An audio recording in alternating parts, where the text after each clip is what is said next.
इस मूवी की स्टोरी में हमें दिखाया जाता है कि एक सुबह 10 बजे एक हरे भरे गांव जहां पर कि सभी लोग किसी फेस्टिवल की तैयारी कर रहे होते हैं वो अचानक से मर जाते हैं। आखिर इस गांव में ऐसा होता क्या है जिसके चलते सभी लोगों के साथ एक साथ ऐसा हुआ, और इस घटना के बाद इस गांव में होने वाली काफी अजीब चीजों से इस गांव के लोग कैसे निपटेंगे, ये जानने के लिए बने रहिए वीडियो के एंड तक। मूवी स्टार्ट होती है और हमें मिडविच नाम के एक गांव को दिखाया जाता है जिसमें कि चारों तरफ खुशहाली छाई हुई थी। गांव के सभी लोग एनुअल फंक्शन की तैयारियों में लगे हुए थे। पूरा गांव इस फेस्टिवल के लिए काफी ज्यादा खुश होता है और इनमें सबसे ज्यादा खुश जिल होती है जो कि प्राइमरी स्कूल की प्रिंसिपल होती है। और अब जैसे ही घड़ी में 10 बजते हैं गाँव के सभी लोग और जानवर जिस जगह पर थे वहीं पर बेहोश हो जाते हैं। दूसरी तरफ जिल का हस्बैंड फ्रैंक भी गाँव की तरफ ही आ रहा होता है और वो भी रास्ते में गाड़ी चलाते हुए बेहोश हो जाता है और इसके चलते फ्रैंक का एक्सीडेंट हो जाता है और वो मारा जाता है।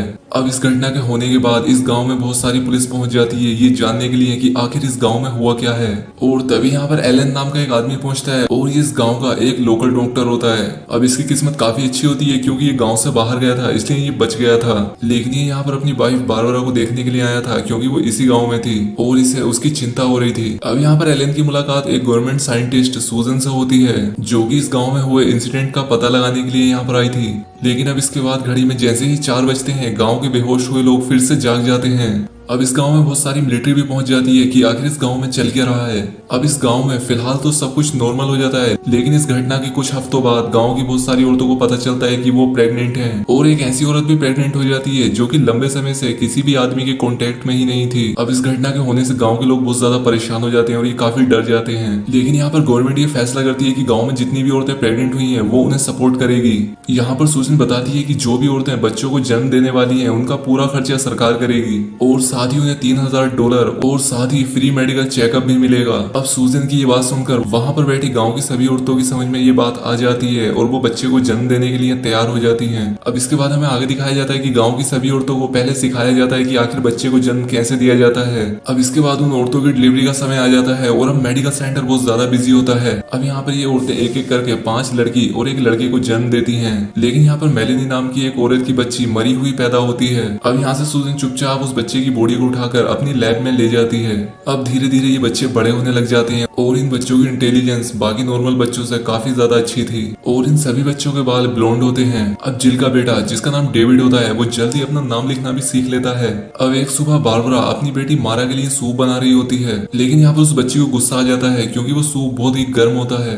अब गुस्से में आके मारा अपनी माँ बारबरा को अपनी आंखों से कंट्रोल करती है और बारबरा अपना हाथ उबलते हुए सूप में डाल देती है जिससे कि उसका हाथ जल जाता है। अब हॉस्पिटल में एलन उससे पूछता है कि ये कैसे हुआ, लेकिन यहाँ पर बारबरा को कुछ समझ नहीं आ रहा था कि आखिर वो इस बारे में एलन को कैसे समझाए। अब इस घटना के बाद बारबरा काफी ज्यादा डिप्रेस रहने लगी होती है और एक दिन वो एक पहाड़ से कूदकर सुसाइड कर लेती है। और ये सब चीजें यहीं पर नहीं रुकती, गाँव में और भी अजीब घटनाएं और मौतें होने लगती हैं। अब क्योंकि इन सभी बच्चों के माँ बाप इनसे बहुत ही ज्यादा प्यार किया करते थे इसलिए ये मानने के लिए तैयार ही नहीं थे कि ये सब घटनाएं इन बच्चों की वजह से हो रही हैं। अब जैसे ये सभी बच्चे 7 साल के होते हैं ये सभी बच्चे अपना अपना जोड़ा बना लेते हैं सिवाय डेविड को छोड़कर, क्योंकि उसकी पार्टनर मरी हुई पैदा हुई थी। और समय समय पर ये बच्चे अपनी खतरनाक शक्तियां आम लोगों को भी दिखाते रहते थे। एक बार जब ये बच्चे अपनी आई चेकअप के लिए डॉक्टर के पास जाते हैं तब गलती से डॉक्टर एक बच्चे की आंख को हर्ट कर देती है। इसके बाद मारा अपनी पावर से डॉक्टर के दिमाग को कंट्रोल करती है और वो उसे उसके ही हाथों से अंधा बना देती है। अब प्रिंसिपल होने के नाते जिल को लगता है कि इन बच्चों को स्पेशल क्लासेस की जरूरत है। अब वो यहाँ पर एलन से कहती है कि वो उन्हें जनरल बिहेवियर और सिंपैथी के बारे में सिखाए, लेकिन एलन जिल को तुरंत इस काम के लिए मना कर देता है। लेकिन दूसरी तरफ डेविड को दिखाया जा रहा है जिसकी गर्ल पार्टनर ना होने की वजह से वो अपनी माँ के साथ एक अच्छा बॉन्ड बना पाता है। अब एक दिन डेविड डिसाइड करता है कि वो उस मरी हुई बच्ची की कब्र पर जाएगा और उसे यहाँ पर मेलेनी मिलती है जो कि अभी तक अपनी बच्ची की मौत के दुख से उबर नहीं पाई थी। जब मेलेनी यहाँ से जाती है तब डेविड देखता है कि उसने सुसाइड करने का मन बना लिया है। अब इसके बाद बारबरा की कब्र पर एलन आता है और इसे यहाँ पर डेविड दिखाई देता है। यहाँ पर एलन उसे बताता है कि उस बच्ची को यहाँ पर नहीं दफनाया गया। अब यहाँ पर डेविड एलन को बारबरा की मौत के लिए सिंपैथी दिखाता है जो कि बाकी के बच्चे ऐसा नहीं किया करते थे। अब एलन डेविड को ऐसा करते देख उन बाकी बच्चों को पढ़ाने के लिए भी तैयार हो जाता है। जब एलन उन बच्चों को पढ़ा रहा होता है तब जिल उसे अपने ऑफिस में मिलने के लिए बुलाती है और ये सभी बच्चे एक साथ बुक खोलकर पढ़ने लगते हैं। और तभी यहाँ पर एक क्लीनर आता है और गांव में हो रही इन घटनाओं के लिए वो इन सभी बच्चों को दोषी ठहराता है और तभी वो इनमें से एक बच्चे को अपनी झाड़ू से मार देता है, जिससे इन बच्चों को लगता है कि वो खतरे में है और इससे इनकी आंखें ग्रीन हो जाती हैं। अब यहाँ पर डेविड को छोड़कर बाकी के सभी बच्चे उसके माइंड को कंट्रोल करके उसे सीढ़ी पर चढ़ाते हैं। अब इन सभी बच्चों की आंखें यहाँ पर लाल हो जाती हैं और वो आदमी बिल्डिंग से कूदकर मर जाता है। एलन और जिल इसे बचाने के लिए दौड़ते हैं लेकिन अब देर हो चुकी थी क्योंकि ये मर चुका था। अब ये बच्चे अपनी क्लास छोड़कर चले जाते हैं और यहाँ पर जिल और एलन को भी यकीन हो जाता है कि ये बच्चे इंसान नहीं हो सकते। अब अगले दिन एलन सुजैन से जाकर मिलता है क्योंकि उसका मानना था कि इस गांव में हो रही घटनाएं और मौतों के पीछे और किसी का नहीं बल्कि उन सभी बच्चों का ही हाथ है। यहाँ पर सुजैन उसे बताती है कि जब से ये बच्चे पैदा हुए हैं तब से गाँव में 30 लोगों ने सुसाइड किया है। यहाँ पर सुजैन एलन को इससे भी खतरनाक बात बताती है। वो कहती है कि ये सिर्फ मिडविच में ही नहीं हो रहा है बल्कि यूरोप और एशिया के कई आइसोलेटेड गांव में भी हो रहा है। वहाँ पर भी लोग अचानक से बेहोश हो जाते हैं और वहाँ पर भी औरतें प्रेग्नेंट हो रही हैं और वहाँ पर भी इसी तरह के साइकिक बच्चे पैदा हो रहे हैं। और इसमें कई सालों से CIA भी लगा हुआ है। उन्हें लगता है कि बच्चों के जेनेटिक होल्स के अंदर एलियंस हैं जो कि पृथ्वी पर कब्जा करने की कोशिश कर रहे हैं। कुछ देर के बाद सुजैन एलन को अपनी एक सीक्रेट लैब के अंदर लेकर आती है और यहाँ पर एलन एक चीज देखकर काफी ज्यादा हैरान हो जाता है क्योंकि यहाँ पर उसी बच्ची की लाश थी जो कि उस दिन मर गई थी, लेकिन वो दिखने में एकदम एलियन जैसी लग रही थी।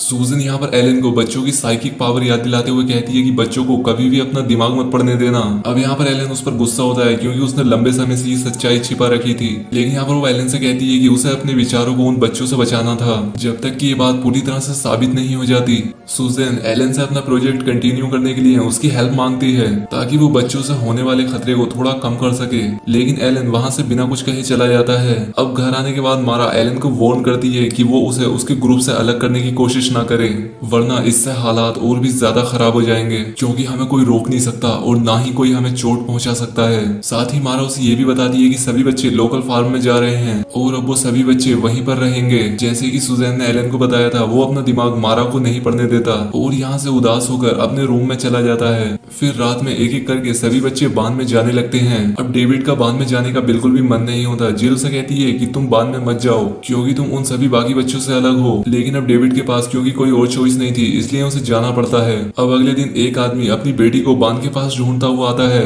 क्योंकि उसकी बेटी उन सभी बच्चों में से एक होती है और वो अपनी बेटी को अपने साथ ले जाने की कोशिश करता है, लेकिन बाकी के दूसरे बच्चे उसे कंट्रोल कर लेते हैं और वो अपनी कार ले जाकर एक फ्यूल टैंक से टकरा देता है जिससे कि उसकी वहीं पर डेथ हो जाती है। अब इसके बाद सुजैन एलन के पास आती है और वो उसे बताती है कि सरकार ने किसी भी कीमत पर उन सभी बच्चों को खत्म करने का एक प्लान बनाया है और जल्दी इस गांव में मिलिट्री पहुंचने वाली है। अब गांव वाले जितना जल्दी हो सके गांव खाली करने में लग जाते हैं और दूसरी तरफ एलन उन बच्चों से जाकर बात करता है। वो उन सभी बच्चों को ये सब बंद करने के लिए कन्विंस करने की कोशिश कर रहा होता है, लेकिन यहाँ पर उन सभी बच्चों से बात करने के बाद इसे ये बात समझ आ जाती है कि इन बच्चों को जिंदा रखने का कोई भी फायदा नहीं है क्योंकि ये बच्चे आगे भी लोगों को ऐसे ही मारते रहेंगे। अब वो यहाँ पर समुद्र के बारे में सोचकर अपने दिमाग पर काबू पाता है क्योंकि उसे पता था कि मारा उसका दिमाग पढ़ने की कोशिश कर रही है, जिसके चलते उन्हें उस गवर्नमेंट के प्लान के बारे में भी पता चल जाएगा। अब अगले दिन मारा डेविड के पास आती है और वो उससे उसके सिंपैथी और लविंग नेचर के बारे में बात करती है क्योंकि उनकी दुनिया में ये सारी फीलिंग्स अलाउ नहीं थी। लेकिन दूसरी तरफ चर्च के पास्टर ने मारा के सर पर निशाना लगा रखा होता है ताकि वो उसे मार सके, लेकिन उसे बाकी के 4 बच्चे देख लेते हैं और इसके बाद वो पास्टर खुद ही अपने आप को शूट करके मार डालता है। अब पास्टर की मौत से वो गांव वाले भड़क जाते हैं और रात में उन बच्चों को मारने के लिए निकलते हैं और तभी उन लोगों को रास्ते पर कुछ बच्चे खड़े हुए दिखाई देते हैं। अब उनमें से एक औरत उन बच्चों को बुरा भला कहने लगती है और इसके बाद वो बच्चे उसे अपनी आंखों से कंट्रोल कर लेते हैं और वो औरत अपने आप को ही आग लगा लेती है। दूसरी तरफ सुजैन आर्मी के आने से पहले ही गाँव छोड़ने की तैयारी में लगी हुई थी, लेकिन उसके सामने एक लड़के के साथ डेविड और मारा खड़े होते हैं और वो यहाँ पर उन्हें अपना दिमाग पढ़ने से रोकती है ताकि इन बच्चों को गवर्नमेंट के प्लान के बारे में पता न चल जाए। अब इसके बाद ये तीनों बच्चे सुजैन की लैब में जाते हैं और यहाँ पर डेविड अपने पार्टनर की डेड बॉडी को देखता है और उसे देखकर उसकी आंखों में आंसू आ जाते हैं, लेकिन फाइनली मारा सुजैन को कंट्रोल कर लेती है। फिर सुजैन मेडिकल नाइफ से खुद को ही मार लेती है। दूसरी तरफ एलन को दिखाया जाता है जो कि अपनी कार में डायनामाइट रखता है ताकि वो उन एलियन बच्चों से अपना पीछे छुड़ा सके। अब गवर्नमेंट के प्लान के मुताबिक गाँव में मिलिट्री और पुलिस भी पहुंच चुकी थी। अब एलन स्कूल में पहुंचता है और जिल से मिलता है और वो इस अपने प्लान के बारे में बताता है कि वो बच्चों को रोकने के लिए क्या करने वाला है। अब क्योंकि एलन ये अकेले ही करने वाला था और इसलिए वो जिल को एक कमरे में लॉक कर देता है अब जिल एलन के सामने गिड़गिड़ाने लगती है कि वो डेविड को कुछ ना करे क्योंकि वो बाकी के बच्चों से अलग है। अब कुछ देर के बाद बांध के पास एक पुलिस की गाड़ी पहुंचती है। अब यहाँ पर मारा और बाकी के बच्चे उस पुलिस ऑफिसर को कंट्रोल कर लेते हैं और वो बाकी की आ रही पुलिस की कार्स को शूट करने लगता है। अब कुछ देर के बाद सारे पुलिस वाले और सारे मिलिट्री सोल्जर एक दूसरे को ही मार लेते हैं। दूसरी तरफ डेविड अपने साथियों के ऐसा करने से काफी ज्यादा डर जाता है और अब जिल भी दरवाजे को तोड़कर रूम से बाहर आ जाती है और डेविड को बचाने के लिए यहाँ से भागने लगती है। अब रोज रात की तरह क्लासेस लेने के लिए एलन उन सभी बच्चों के पास आता है। अब अपने प्लान के अनुसार वो उन बच्चों से छुटकारा पाने के लिए वो अपने ब्रीफ केस में डायनामाइट लेकर आया होता है जिसे कि वो क्लासरूम में आकर सेट करने लगता है। अब क्योंकि जिल ने डेविड को छोड़ने के लिए एलन से काफी ज्यादा रिक्वेस्ट की होती है इसलिए वो डेविड को अपनी कार से एक बुक लाने के लिए बाहर भेज देता है। लेकिन यहाँ पर मारा उसके अजीब बिहेवियर को नोटिस कर लेती है और इसके बाद ये सारे बच्चे एक साथ एलन का दिमाग पढ़ने की कोशिश करते हैं और तभी यहाँ पर जिल भी पहुंच जाती है। अब मारा इसे यहाँ पर कंट्रोल करने की कोशिश करती है लेकिन ये देखकर डेविड को गुस्सा आ जाता है और वो मारा को धक्का देकर नीचे गिरा देता है और इसके बाद अपनी माँ के साथ वहां से बाहर भाग जाता है। दूसरी तरफ एलन ने अपने दिमाग में एक वॉल को इमेजिन करके एक वेरियर बना लिया था ताकि उन बच्चों को बम के बारे में पता न चल जाए। एलन जल्दी से जिल को डेविड को बाहर ले जाने के लिए चिल्लाता है और आखिर में सभी बच्चे एलन का दिमाग पढ़ लेते हैं लेकिन अब बहुत ही देर हो चुकी थी। वो बम ब्लास्ट हो जाता है और इस ब्लास्ट में उन बच्चों के साथ एलन भी मारा जाता है और बाहर डेविड और जिल बच जाते हैं। यहाँ पर जिल डेविड से कहती है कि हम एक ऐसी जगह पर चले जाएंगे जहाँ पर हमें कोई पहचानता ना हो और अपनी जिंदगी की एक नई शुरुआत करेंगे और इसके बाद हमें डेविड को बाहर देखते हुए दिखाते हैं और इसी के साथ ही मूवी यहाँ पर एंड हो जाती है।